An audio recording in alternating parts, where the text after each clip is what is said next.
the Iranian position has been quite clear.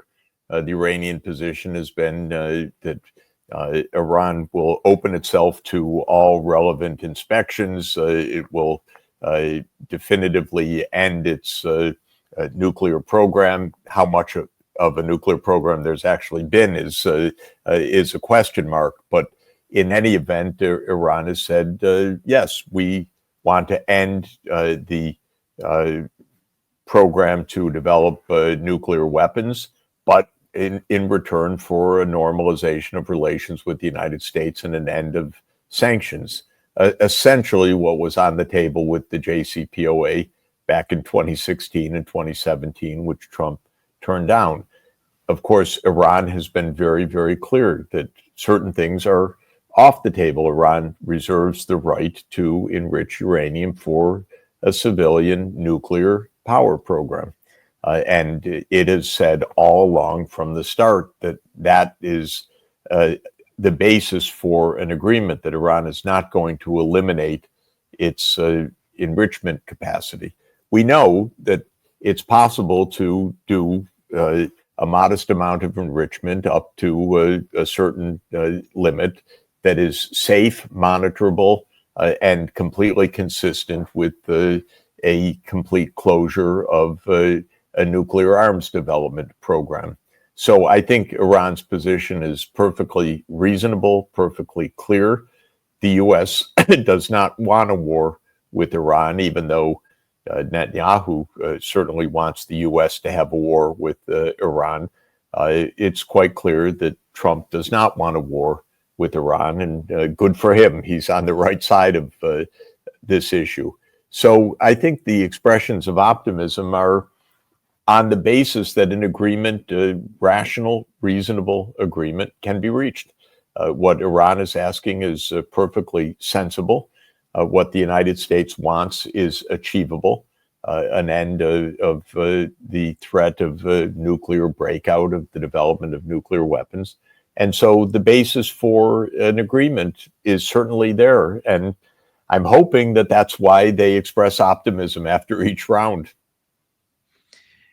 The positive face of the Trump administration, to my understanding, is Steve Witkoff. He's somehow the new sort of fresh air to the foreign policy of the United States. But at the same time, we see that the establishment, if we assume that we have some sort of division within the Trump administration, they're forcing Witkoff. They're putting a lot of pressure on him. What do they want from Witkoff with the negotiations with Iran? Well, the United States has a deep state. That means that it has a standing security machinery that is a big business, well over $1 trillion a year, very powerful, organized at the Pentagon, the CIA, the Armed Services Committees of the U.S. Congress, think tanks all up and down the East Coast of the United States funded by all of this, and the Israel lobby, which is, of course, ardently anti-Iran. And the Israel lobby absolutely coincides with the deep state and the military-industrial complex of the United States. So there are powerful political forces that have been in play for 46 years, actually, at least since 1979.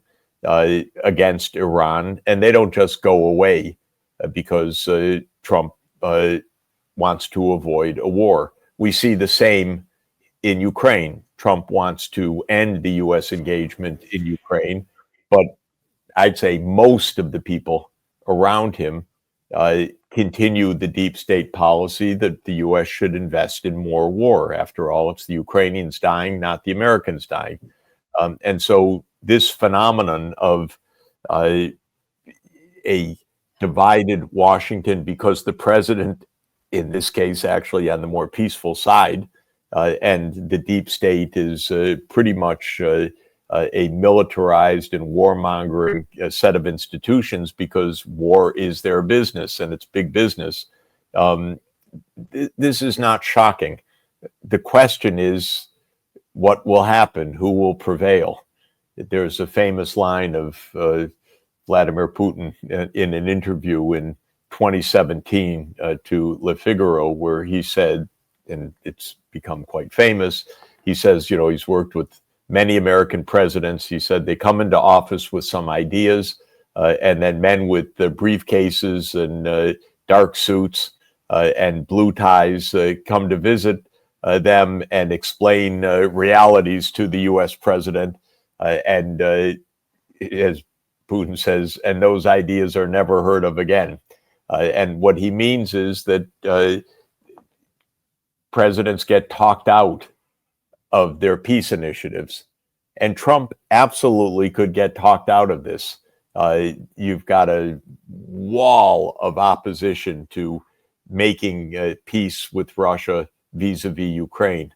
There's so much warmongering in all of the European capitals, virtually, certainly in London, in Paris, in Berlin, in Warsaw, to continue the war. And you see it in the United States, even on Trump's own team.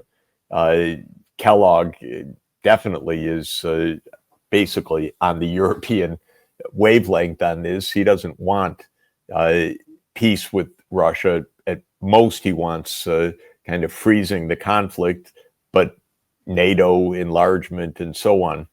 So Trump has to grapple with a war machine which defines the U.S. government. And we've had other presidents. The last one that really tried to make peace a center of the administration was actually John F. Kennedy. And many people, including myself, think he was killed because of those actions, because the deep state, in that case, probably elements of the CIA, said, we're not going through with this. We know that Marco Rubio is talking about snapback sanctions, which were considered in JCPOA during the Obama administration. When you look at this current situation of Iran today, and where they're talking about snapback sanctions, they're considering Europe together with Russia and China.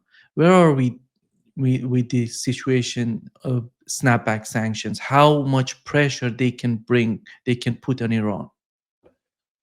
Again, I'm not in these negotiations, and there is absolutely a wall of anti-Iranian sentiment in Washington.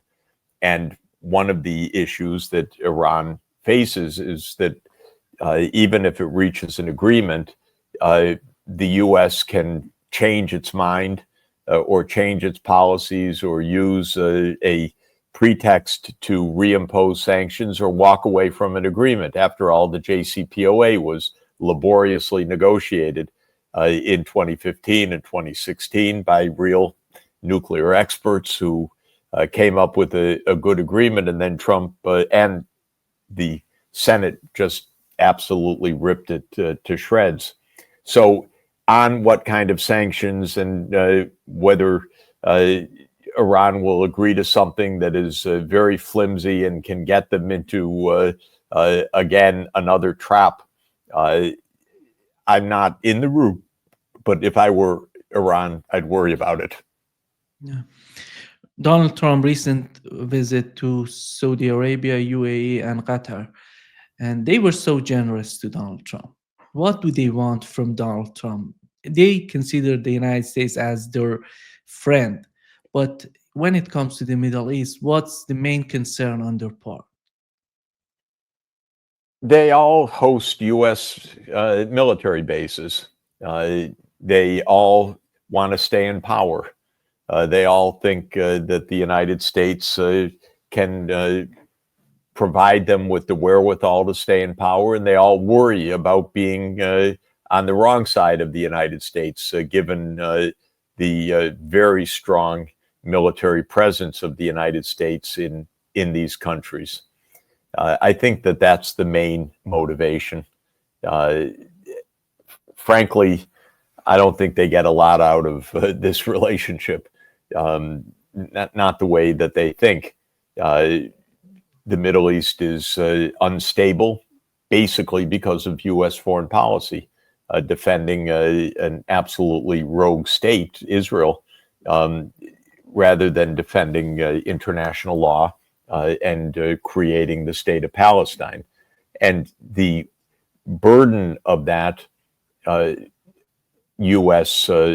Defense of Israel hurts everybody in the Gulf region. So I don't think that they're getting what they think they're getting out of this relationship. I think I wish, and I think the Arab world should be more clear to the U.S. We want peace in the Middle East. Peace requires two-state solution. You got to get on with it, because otherwise this doesn't work. It's perpetual war. That's bad for business, bad for our security, bad for our stability. And that's the truth that I hope someone's explaining to Trump. I'm not sure. There was a lot of glad handing and a lot of announcements of trillions of dollars that are going to be invested in the United States. But what did the counterparts get out of that? Not clear. The dangerous part of what's going on in the Middle East is an Israeli attack on Iran. They're talking about if they stop negotiating with the United States, we're going to attack them. If they progress in the negotiations, we're going to attack them. Is there any sort of limit on the part of the Trump administration for Netanyahu, for Netanyahu's Israel, for his administration, for Netanyahu and his administration when it comes to Iran? This is the trillion-dollar question. The United States has run U.S. Middle East policy for decades. Whatever Israel has done, the U.S. has backed. And during this whole disastrous period of recent years, when Israel is destroying Gaza and killing tens of thousands of people, there basically hasn't been a peep from the United States to stop all of this. And so the question of whether the United States is ever going to stand up to an absolutely extremist Israeli government is a big question. The Israel lobby is extremely powerful in the United States. By the way, in terms of votes, far and away, the power of the Israel lobby is evangelical Christians. It's not a Jewish lobby. It's very heavily by the numbers an evangelical Christian lobby. But it's a big part of Trump's base. And whether Trump can be president and do what's right for the United States, or whether he'll follow this part of his base, which is very extreme, a decided minority of voters, but a significant part of Trump's own voters, remains to be seen. Of course, it's been a disaster for decades. The United States has basically done what Netanyahu has said, and it's not surprising, but it is terrible. We have war in Gaza, we have war in the West Bank, we have war in Lebanon, we have war in Syria, we have the threat of war in Iran, we have war in Libya, we have war in Sudan, and Israel's played a very bad role in fomenting or encouraging many of those conflicts, if not all of them in some sense. Can we say that the most important countries when it comes to their influence in the Middle East are Iran and the United States? Because I don't see Russia and China are somehow involved in that rapprochement between Iran and Saudi Arabia. But overall, when you look at the Middle East, the United States and Iran are so bold. Is that the case in your mind? I think it's more complicated. There are many actors that are significant in the Middle East. That's one of the reasons why it's so complicated. But don't leave out Turkey and its role. Don't leave out Saudi Arabia. Don't leave out Egypt with its 120 million people its fragility in some ways, its historical role in the region, its still significant role as home to Al-Aqsa and other leading institutions. So for me, the Middle East is a confluence of grand civilizations that go back thousands of years. They're all still present. The Persians, the Turks, the Christians, the Jews, the Muslims across the region, and the Arabs. I mean, it's complicated. So it is not just the United States and Iran, and great powers have been meddling in this region. Also, I think it's right to say 3,000 years. So you've had endless wars because this region is so important to the world as a center of civilization, a crossroads of civilizations, a crossroads for physical trade routes, and all of that remains true today. Can you compare China's behavior and attitude in the Middle East to the United States one? Because there's so much different attitudes there. And is the United States going to learn from China if they're much successful? They're much more successful than the United States. Well, statecraft in China and statecraft in the North Atlantic world, meaning whether it's the UK or the US or Western Europe, are completely different historically, and I think completely different in self-perception and in future behavior. You know, in international relations theory, as taught in the United States, it said, oh, states behave the same way no matter who they are. I think that this is absolutely not the case. China has never had overseas empires. China never meddled in the Middle East. The Middle East was dominated by Britain and, to a lesser extent, France for a very long time.